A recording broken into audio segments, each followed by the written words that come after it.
Heart of a Champion, Chapter 3. I'd missed a week of school because of the trial, but when I returned, nobody asked me where I'd been. I knew they knew, though, because they all went out of their way to be nice to me. Girls who'd hardly talked to me were lending me pencils. Teachers told me I could take my time making up my assignments, but not one person came right out and said he was sorry.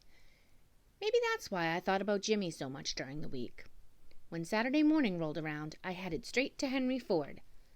I was half a block away when Jimmy started calling my name and waving. It was like we'd been best friends for years.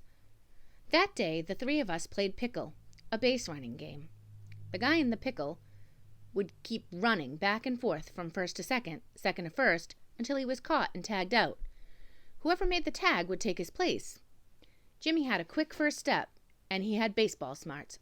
I didn't have either, so it always seemed like he took off when I was sure he wasn't running, and like he'd hug the bag when I was certain he was going. He stole base after base. Once he slid into me so hard I flipped in the air and landed flat on my back. He didn't apologize or even help me up. Mr. Winter came over. I figured he was going to give me a hand, but he didn't. "You are out of position, Seth," he said. "You'll get hurt if you don't play right." Then he explained what I should have done. Later, Mr. Winter had us take turns hitting. Jimmy had a pure swing even then. Every ball was scorched, but hitting the ball hard enough wasn't enough for Mr. Winter. "Take outside pitches to the right," he'd say. "Drive this one up the middle. Turn on fastballs on the inside part of the plate." He had Jimmy using every inch of the field. I should know. I had to chase the balls down.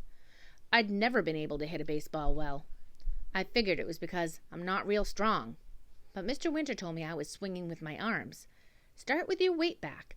As you swing, firm up your left side and drive through the ball with your legs. Line drives and hard ground balls, that's what you want. Fly balls look prettier, but 9 times out of 10 they end up dying in somebody's glove. Around 4 o'clock we stopped. Mr. Winter drank his beer while Jimmy and I had our Cokes. I was tired, but it was a good tired feeling, until Jimmy started in. "Listen to my father," he said.